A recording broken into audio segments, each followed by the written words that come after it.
આ છે ટાઈની ઝીંગા. બતાવો. જે ઓલા લાલ હોંડી આવે ને એના કરતા બેસ્ટ આવે. હવે આપણે 1 કિલો શાક ટાઈનીનું બનાવી. એટલે હોંડિયાનો પ્રકાર જ કહેવાય. તેલ એડ કરીશું. હા. કસ્તુરી મેથી એડ કરીશું. સૂકી મેથી પણ પાકી જશે. હવે આમાં આપણે એડ કરીશું ડુંગળી. ત્યારબાદ આપણે એમાં એડ કરીશું હળદર, સ્વાદ અનુસાર મીઠું, નમક. તો આપણે આને એકદમ ગોલ્ડન કલરની બ્રાઉન થઈ જાય ને ત્યાં સુધી ડુંગળીને પકાવશું. ના આપણે એની અંદર એડ કર્યા છે લીલા મરચા. આમાં ઝીંગા એડ કરીશું. હા. આ ક્યાં ના હોય ભાઈ?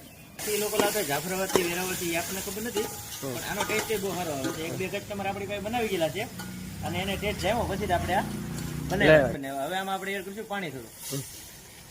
આને પાકતા 15-20 મિનિટ લાગે.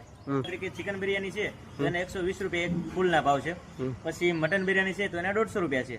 બાકી ઝીંગાનું શાક છે, કરસલાનું શાક છે, લેપટાનું શાક છે, એને એક ડીશનો પ્રાઇસ આપણે 120 રૂપિયા છે અને રોટલાની પ્રાઇસ 20 રૂપિયા છે. કારણ કે આપણે ક્વોલિટીમાં કોઈ કોમ્પ્રોમાઇઝ કરતા નથી. એમાં થોડોક આપણે ગરમ મસાલો એડ કરી દઈશું. નાખો. જે ખાઈ ને કોઈ વ્યક્તિ એમ ન કહીએ કે આ બહારના હોંડિયા છે, એટલો આનો ગજબનો ટેસ્ટ આવે. એ બનાવવાના આપણે 150 રૂપિયા લઈએ છીએ રિપેરિંગ સાથે. એ લોકો રિપેરિંગ કરીને આવે તો આપણે 130 રૂપિયા લઈએ છીએ. પછી રોટલી, રોટલા, ચા જે કઈ જોઈએ એ આપણે ત્યાંથી મળી જાય છે. મતલબમાં કહેવાય તો લો શુગર વાળા આવે. આમાં શુગર નો આવે. છોકરામાં શરદી થઈ હોય ને તો કચલાનો ઉકાળો પી લે. લેપટાનો પી લે. હા, લેપટાનો પી લે આવું કહે છે. તો આ સ્પેશિયલ આમ ગણી તો ઉકાળા વાળા માટે જ છે. એટલે મીડિયમ મોડું બનાવ્યું છે આપણે. કોરોના કાળમાં આવતા જ ને આપણે. હા, બધે કોથમરી સાદી પાછળ.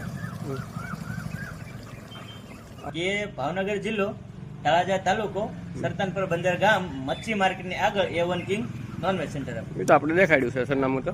ક્વોલિટીની વસ્તુ છે. આપણે તો આ વિડીયો કહી નહીં, થોડા કોઈ માણસો માને. ના, એ તો ઘરે કઈ આવે અને પોતે ટેસ્ટ મારે તો એના રિવ્યુ પોતે જ કે છે અત્યારે. અને એમાં કઈ ઘટે જ નહીં કરી. તો આપણે કસ્ટમરને ઇન્વાઇટ કરીએ છીએ. બરાબર સાહેબ, તમે એકવાર ટેસ્ટ મારો અને તમને જામે તો પૈસા આપજો. તમારો બેનો ખૂબ ખૂબ આભાર ભાઈ, મારો એટલો સાથ અને સહકાર દેવા બદલ.